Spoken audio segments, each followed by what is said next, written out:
Hey guys, it's Mitch. How's it going? We're back with more X-Men. This is Chapter 3 in the four-part Genosha storyline. And Mark Silvestri and Dan Green are taking the issue off for this one because we're still in bi-weeklies. This is going to be drawn by Rick Leonardi and Terry Austin as we take a look at Uncanny X-Men number 237. So before we get into it, if you enjoy the channel, if you feel like you might want to help out a little bit, go subscribe to my Patreon. Links are in the description. Gives you early access to everything I do. Helps out the channel and helps to buy new comics. So yeah, this is one of those ones where Mark and Dan are taking not even a month off, just these 2 weeks so that they can work on the next one. And this is just kind of the routine you're probably used to if you're collecting Uncanny X-Men at this time. Marvel, of course, wants to maximize the amount of money they make off of this book, because since it is probably the best seller. So, if you have to get it every 2 weeks, you're doubling your money there. And of course, this is at a premium price. These ones are priced at $125 in 1988. For example, Avengers West Coast, coming out around the same time, is going for 95 cents. This is, of course, Canadian prices, which are the only prices that matter. The difference in American at this time is $1 for Uncanny versus 75 cents for Avengers West Coast. That's how it goes. You want to get the good books, you got to pay an extra quarter. And that's around the time when a quarter actually means a little bit. You can get a pack of stickers for a quarter. So we might as well take a look at Uncanny X-Men number 237 here. We'll start with the cover. It's a good idea for a shot. This looks like it's done by Carlos Ezquerra, though. I guess it's mostly down to Wolverine's face. This doesn't look like Rick Leonardi at all. I think part of this is Terry Austin doesn't seem to fit very well with Rick Leonardi. I mean, it's tough to say because the Rick Leonardi I'm most used to is the one like 5 years from now when he's drawing Spider-Man 299 number 1. And I was, thinking like, man, who inked him on that? That looks so smooth. And I went back and looked and it's like, oh, yeah, Al Williamson. That would make sense then, wouldn't it? So all you got to do to get the best out of Rick Leonardi is give him one of the best inkers of all time. Who knew? But yeah, this, not impressive.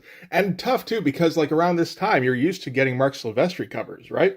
So to go from that to this, it might be a little tough to, convince yourself to buy this. Except, of course, that you got to get the next installment of the story, right? But we got Rogue and Wolverine on top of a train, speeding along. It might be a little unclear that's what's happening. It does say all aboard the mutant train, so that helps. But yeah, that is what the deal is. They're gonna stow away on a mutant train, as in somebody spilled radioactive ooze on a train, and now it knows kung fu. Okay, so we're gonna start things off.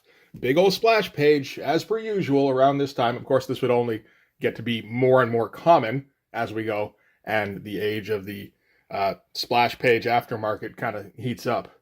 So we've got a pretty good who's who of names here. Chris Claremont, of course, writing, Rick Leonardi penciling, Terry Austin doing the inking, Tom Orzechowski doing the lettering, and Glynis Oliver doing the colorist. I mean, theoretically, at least, you can't ask for much more than that, except for, there's some bits where Rick Leonardi and Terry Austin's styles don't seem to mix too well.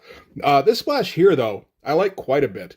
I like the design on the ship here. This is a bit more fluid than what Silvestri was coming up with for the designs on the ships, on all the aircraft and vehicles and stuff. But that kind of fits with Rick Leonardi's style. I do like the lines that they're coming up with on this. They're very smooth. So, I mean, at least Terry Austin was able to pull it off here. Getting a little bit of what looks like screen tone on the bottom, too. That's a nice touch. And always kind of a little bit tough to figure out where to put that in a color book. Although, of course, Terry Austin at this point has been in the business for like at least a decade. He knows a thing or two. But yeah, nice angle, nice color too. Glynis Oliver generally does just a pretty spectacular job. And what's going on is some Genoshan magistrates are trying to pull over like a helicopter / hydrofoil kind of plane here. And if we remember what's been going on in the series up until now, I probably should have recapped before this, but that's okay. The X-Men have been alerted to the presence of the island country of Genosha, which is a country that is run by the main leader seems to be this character named the Gene Engineer, who we'll learn a little bit more about in this one today. And the entire country runs off of slave labor, essentially. A few hundred mutants who are genetically altered and also mentally altered, it seems like, and pressed into slavery. Usually for mining purposes, although they have other functions as well. And I think this is the first time we're getting a location. So this is off of the east of Africa, just north of the Seychelles Islands. So I think that Chris is, the parallels are already pretty heavy-handed as it is, but he's just drawing a parallel here to apartheid, I'm quite sure. So anyway, the X-Men got caught up in this because Madeline Pryor was kidnapped by the Genoshan government, and she's been taken back to their facilities on the island of Genosha. And in pursuit, the X-Men were able to find out where she was last, which was at a hospital in Melbourne. They go check that out. They happen to get there in time to stop some Genoshan magistrates from stealing a baby. So again, baby-stealing racists, perhaps the worst kind of racists. And Rogue and Wolverine were, obviously kicking a whole lot of ass, but they kept teleporting in more reinforcements for the guys who were stealing babies. And then the rest of the X-Men showed up, turned into a big old brouhaha. And what ended up happening was that Wolverine and Rogue were teleported back to Genosha. And when they were there, their powers were stripped away from them. They were imprisoned, but they were able to escape with the help of the voice living in Rogue's head of Carol Danvers.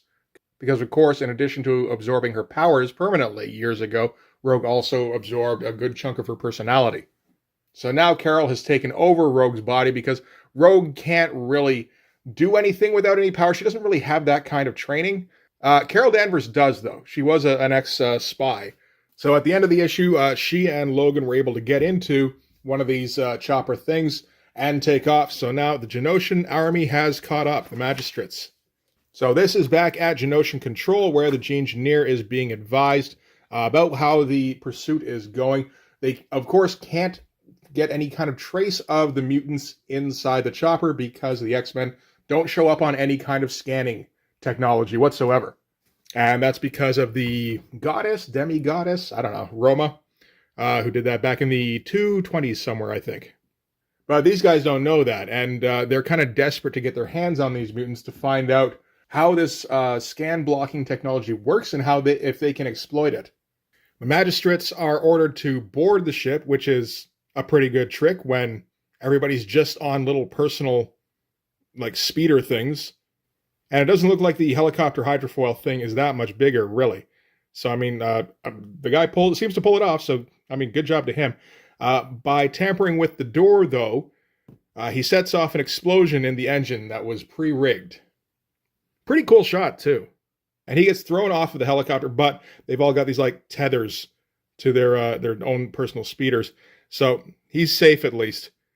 And the explosion, of course, they realized right away was rigged if the door was tampered with. So there was never any chance that the mutants were in that particular chopper. It was pre-programmed somehow, which means that they're still back on Genosha, looking for a different way off of the island. But yeah, some pretty good stuff all around. You know what? I think I spoke too soon about the Terriosian Inks. It's really just, I would have to say the faces. Some of them look okay. This looks, reasonably all right. But for the most part, I don't know, there's something clashing when Terry Austin inks Rick Leonardi faces. I don't know exactly what it is. Just things look a little bit more awkward. Same with hands a little bit. But any kind of tech, the actual bodies, all that, that's all looking fine. Any kind of atmospheric stuff, that's all really good actually. So now the G-Engineer is he's gonna walk and talk with his first in command. This is basically just an opportunity for exposition where they can discuss what's been going on and fill us in on why the Genoshans want Rogue and Wolverine. So in addition to the not being able to be detected, they've also been able to bypass all of their security systems very easily, which to them indicates that Rogue and Wolverine might be spies of some kind trying to infiltrate Genosha. Another fun bit here where G-Engineer looks for a report. And when it comes to Wolverine and Rogue, at least, there is no report to be had because you can't record information on them. In addition to not being able to be scanned, you also can't type up a report on them because as soon as you complete it, it will self-delete. So all the reports about the X-Men have to be written out by hand. But they've been doing that at least, and one thing they've learned is that of the two of them, the man, Wolverine, has a very low hemoglobin count. So he's bleeding out, essentially, because Rogue and Wolverine don't have powers at this time, as I said. So without powers, Wolverine is just a small dude who's powerfully built, but probably not powerfully built enough to move all the metal that's on his bones. That part, at least, they kind of overlook. but he still also had the living shit beat out of him by the Genoshans. So, to say the least, he's in some rough shape anyway. So from there, that would be a natural to cut to, we'll cut to a promotional video about the island of Genosha. Read to us by that reporter lady from Dark Knight, because every reporter lady has to be the reporter lady from Dark Knight, or the one with the Asian lady from Spawn.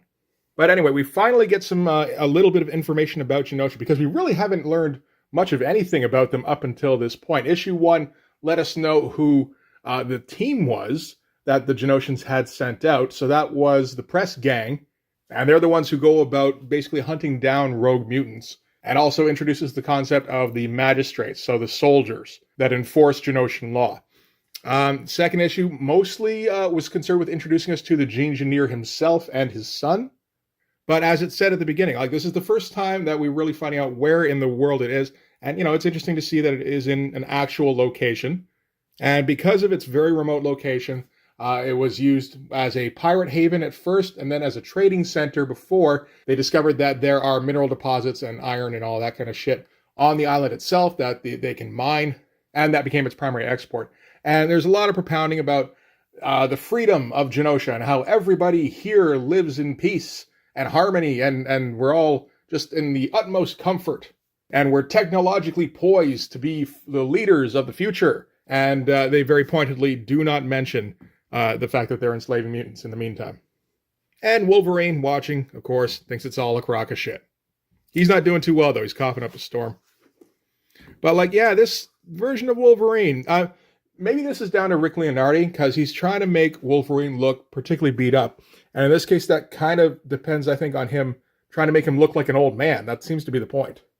And just standing by the wayside, he sees like a futuristic-looking garbage truck here being manned by a mutate with super long, stretchy arms, just hauling garbage cans up and tossing them in the back. And spraying down the street, they get some nearby magistrates wet a little bit. And that gives the magistrate an excuse to be an asshole. So that's what he's going to do. Puts a bit more garbage on the ground for the mutate to clean up, with the threat of reprisal if it doesn't. And it's very obedient and just immediately goes to picking everything up. And all of this, of course, infuriates Wolverine. Old man Wolverine with the pouchy mouth and everything. Yeah, I think that's a particular thing that Rick Leonardi's going for.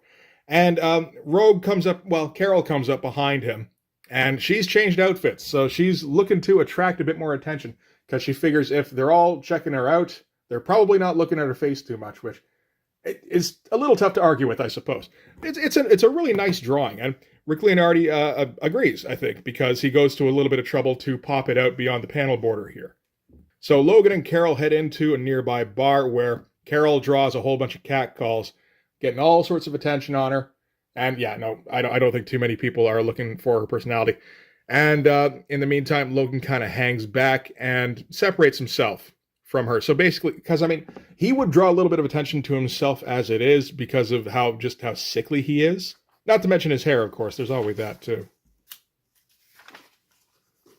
So Logan and Carol are in here because the ID they stole to escape from the facility, that they were imprisoned at, they figure by now must have been flagged. So they can't keep operating with it. So they're going to have to try and get some new ones. So they're looking for opportunities to pickpocket it, or, maybe get a couple of guys outside for a fight or something, and then snag it off of them there.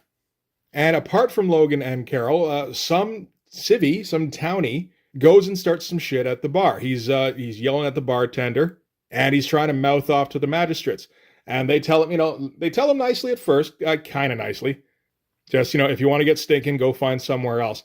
And he immediately takes that as a challenge and socks the magistrate who says it, which of course gets the attention of the other 3 magistrates that are surrounding him, so that wasn't too bright. But Logan's going to use that as an excuse to stir shit up, grabbing the nearest magistrate, smacking him right in the face, and then yelling fight to try and get a brawl going. Which is kind of tried and true for this kind of thing, but it is also fun. So, sets off a chain reaction. Everyone starts taking swings at everybody else. In the meantime, Logan is creeping through the crowd, filching everybody's wallets.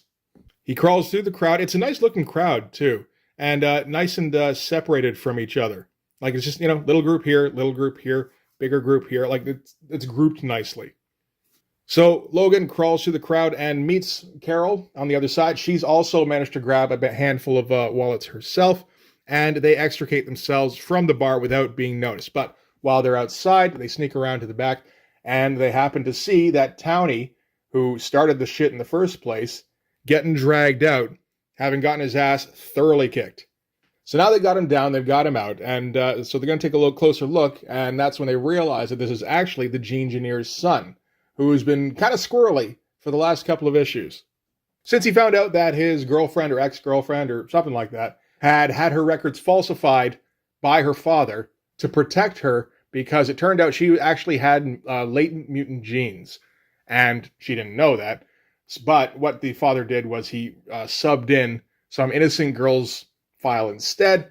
So this guy's girlfriend, that minister's daughter, walked away scot-free. That other girl who got subbed in, she died on the operating table, because you can't have regular humans be subject to genetic modification, apparently.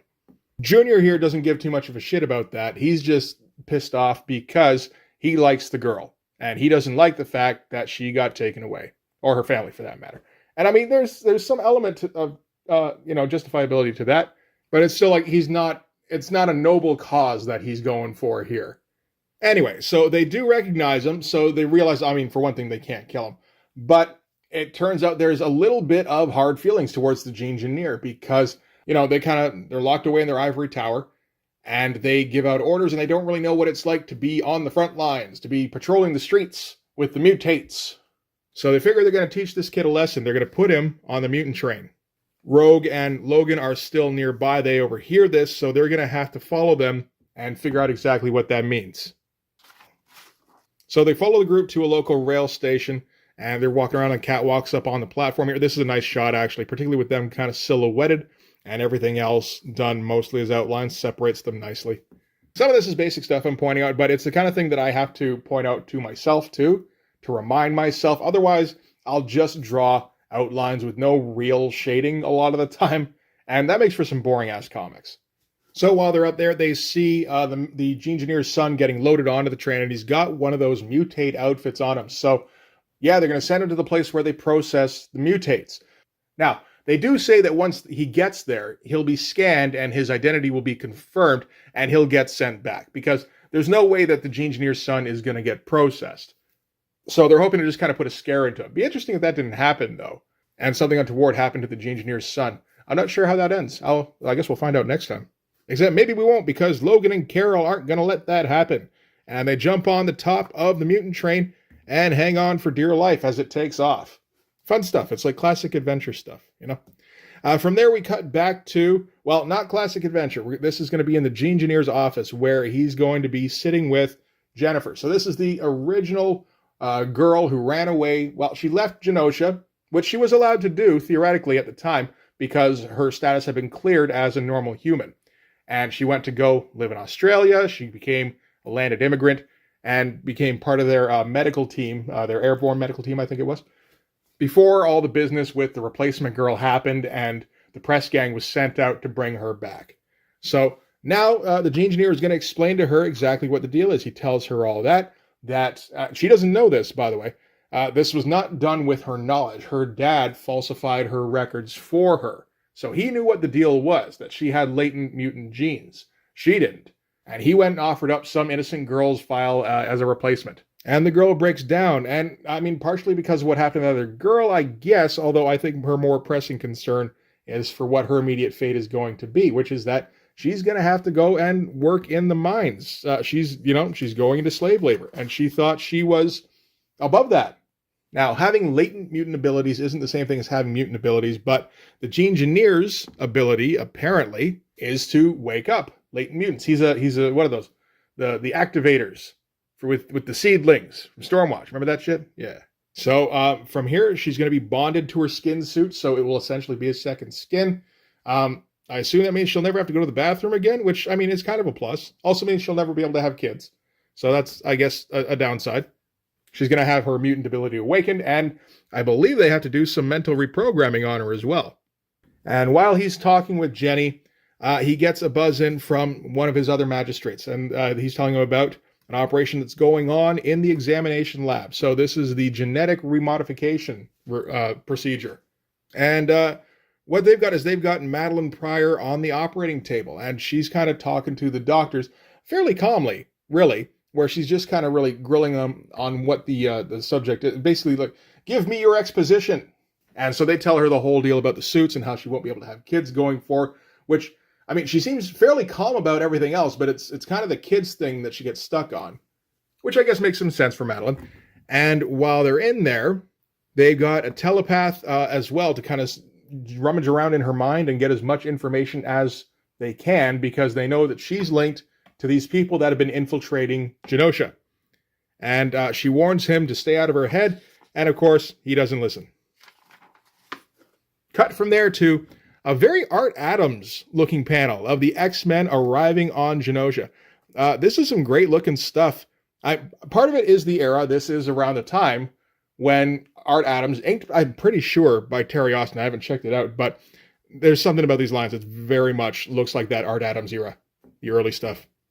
And just a great fucking shot. And yeah, so they land on Genosha. They happen to show up right outside a whole bunch of magistrates who see, what are very obviously a bunch of mutants and open fire immediately, not willing to take any chances with them. The thing, of course, is that Genoshan magistrates are used to the kind of mutants that run and hide, probably don't fight back a whole lot, and if they do, well, the magistrates usually have strength in numbers. It doesn't work so well with the X-Men, of course. Rogue goes and smashes all their vehicles with, gale force winds. Colossus is tossing trucks around, Havoc's blasting them to pieces. It's good stuff. This is the stuff you want to see at this time, I think. Dazzler's doing a strobe effect thing, blinding everybody. Longshot, just doing kicking. Lots of kicks. And after they're all mopped up, which doesn't seem to take too long, Psylocke is brought in to wipe everybody's mind. So she goes to do that, but before she can really get started, she gets, keeled over by a huge, just psychic shockwave, I think. And to explain that, we cut quickly back to the Genoshan facility where a bunch of magistrates are running around. They go to that psionic lab where Madeline was being processed earlier. And they walk in, and it is a fucking horror show. There's just dudes, impaled on all of the equipment. And I think Madeline is still here. That's what it looks like. But, yeah, none of the other doctors did okay out of that. But cool panel. Nice coloring, too, to really kind of drive home. No, this is a horror image. There's no mistaking that what happened in this one. The only thing that bugs me is that nobody confirmed that this was Madeline. She's not mentioned by name, not even in descriptions. And it also bugs me that they keep referring to her as a mutant. I mean, part of that is that they just assume she is, because why wouldn't she be? She was captured by the press gang, brought in with Jenny. She's processed, all that stuff. But to the best of my knowledge, of course, Madeline Pryor doesn't have any mutant abilities at this point. So from there, we're going to cut back to the mutant train, which kind of rockets through the mountains of Genosha, I suppose, going fast enough that Logan and Carol can't jump off, particularly without having any powers. They just won't survive. So they're going to have to stay on the train, and they're probably going to have to get inside and try and figure out what to do to get that kid off of here. Logan pops a claw to destroy the lock, and of course, his hand doesn't heal. He has no healing factor. So he's just going to have to bandage it up for now. I do like the fact that they, just took the time to talk about that for a second. It's the kind of thing that would kind of probably stick with you a little bit when you were a kid, if you thought about it. Anyway, Logan and Carol get into the boxcar, and it is full of mutates who are, going to be taken off to be processed. And because Logan and Carol aren't in mutate outfits, they're in magistrate outfits. So the mutates all assume they're magistrates, and they're properly docile in front of them. And they're kind of trying to figure out what to do when the train gets boarded by other magistrates who come on board, give Logan and Carol shit because they're not supposed to be here. This is just for mutates. Logan and Carol say, wait, don't you know who this kid is? This is the Gene Engineer's son. So faking like they were following up on an investigation or something like that. So finding that out, the magistrate just goes, okay, you know what, just take him through to the camp. Let them deal with it. I was never here. I don't want anything to do with this shit. So yeah, they're they're a pretty contemptible bunch, the magistrates. It's like, yeah, they're, racist and abusive and entitled, and they steal babies, but they're also fucking lazy. It really is just like the worst mix of characteristics, So anyway, they get to the camp, and, their uniforms, their IDs still hold up.